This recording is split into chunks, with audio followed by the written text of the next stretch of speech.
I've discovered I sound so much better on paper than I do in reality. I'm a lawyer by training and a judge by experience, which means I speak a language. My wife was great because when I married her, she started telling me about jargon. And I speak in jargon. So if I start to do that, I really want you to stop me. We're going to talk a little about negligent entrustment and retention. Now, what is that? That's a nice. Don't you love that word, entrustment? Really, what does it mean? Well, it really just means trust. But this whole presentation is about something much simpler than that. It's about direct negligence. It's about you getting sued and your company for something a driver did and something you did. Okay, what is negligent entrustment? That's a good definition. It comes from an article that I picked out on it. And basically, it starts with the concept of a dangerous instrumentality. So what is a dangerous instrumentality? Every vehicle on the road's a dangerous instrumentality. Every one of them. These are the elements of negligent entrustment. First element, incompetent, inexperienced, or reckless. We're talking about the driver. Second element, employer should have known or did know that that was true of the driver. Third, in spite of not knowing, or in spite of knowing, or should have knowing, that that was the driver was that way, they give a vehicle. That's where the entrustment comes. I've entrusted you with the vehicle. I've trusted you to drive. Then the driver does something that can be characterized as negligent, which means basically I caused the accident and somebody gets hurt. That's the elements. That's all you got to prove. You don't have to prove whether it was snowing or raining. Don't have to prove what time of the day it was, although all that comes in. That's what you have to prove. That's it. It's pretty straightforward. Not quite as easy as vicarious liability, but a great deal like that in terms of simplicity. Here's an important one. You knew or you should have known. You hired knowing that this was a bad driver. Or you become aware of it after you hired. You should have known. You didn't do your job. Should have known is always about you doing your job. And if anybody tells you you're not supposed to do your job, they're telling you to walk into a giant bear trap. If you haven't taken a moment and looked at your driver, I guarantee you, you will be flayed. And anybody that tells you otherwise is wrong. You will be personally made to seem incompetent. And it's not that hard to do, no matter whether you are or not. Punitive damages. Do you know what punitive damages are? If you don't, please tell me, because I don't want to skip by this because it's important. Remind us, please. Right, sure.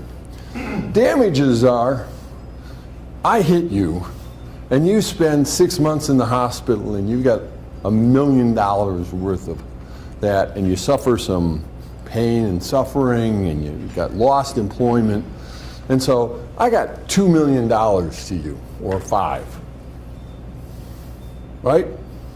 Punitive damages is that your company's such a screw up, we're going to punish you and give the plaintiff an added amount. And it's going to be big. It's going to be $30 million. Punitive damages can destroy your company. You can have a company that's otherwise healthy who gets a $50 million judgment and isn't anymore. And you won't have a job at the end of it if they get that sort of judgment. Okay, what can you do? Let's turn to this. How many of you drug screen? How often do you drug screen? What do you mean you don't know? Post-accident? When they get hired and then after that. Right. They have to go through. Why aren't you doing random? Well, you should be random drug testing any driver you've got. Why? Not likely you're going to catch them, by the way, but why are you doing it? Yeah, you're showing that you're doing something responsible. Oh yeah, prescription drugs. Everybody thinks because you got a prescription you can use the drugs. Wrong. Everybody thinks because it's medical marijuana. Wrong. If you drive and your consciousness is altered by the drug you're using, and you get into an accident, that blood test is going to come in, isn't it? And if you have a regular testing regimen, what are you doing? You're building your defense. You're also likely scaring them from using. Do you have minimum hiring standards? Now, I got something that's controversial up there. What is it? Reading, understanding. No. 21 years old. 21.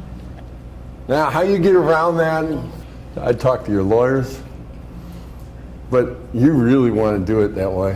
What's the point? Well, you get an age discrimination thing with the 18 No, to no, 20. that I understand. Because they're Why older. would that be your minimum standard? How does that? Brain development. Is that a safety? The real simple answer is brain development. An 18-year-old male is what compared to a 25-year-old male? Are you saying that a company that hires an 18-year-old driver is exposed to greater liability? Sure. Or simply it's a greater safety risk? They're exposed to greater liability, and the reason they're exposed to greater liability is that the person's more dangerous. Inexperienced. So, what we know about brain development is that male brains don't actually mature until after 21. Female brains, why is it that every 16-year-old girl is more mature than every 16-year-old boy? It's true. It's not true at 30. It is true at 16. Why? Brain development. Female brains develop faster than male brains do. What can you do after you hire? If you're not running at least once a year, and I would urge you to do twice, their driving history, you open the door. And any company that doesn't run it, they're asking. They're asking for it. They're asking to be sued. They're asking for punitive damages. Again, we come back to this. Have a policy that you enforce and have a system that ensures the information is retained. Establish a formal fleet policy. This is what I've been talking about on all of these issues. Communicate the policy and enforce it. Make them sign saying they've read it. Provide courses. Closed training, cheaper way, simulators. Simulators are good, actually. But they're cheaper, you can do it more often, and you can do it in multiple conditions. Defensive driving, night driving, DWI awareness. How many of you do drunk driving and drug driving awareness? You don't do it? You don't have courses, online courses for your people to do that? Yeah, we have not. I thought you. And you make them do it and prove they did it? These are all stuff you can do, and by these online courses are not expensive. You want more information on negligent entrustment or direct negligence of any sort, information is available, or you can contact CEI because they can provide it for you too. I want to thank you for your kind attention and for allowing the Justice Speakers Institute and I to do this presentation for you today. I hope you enjoyed it.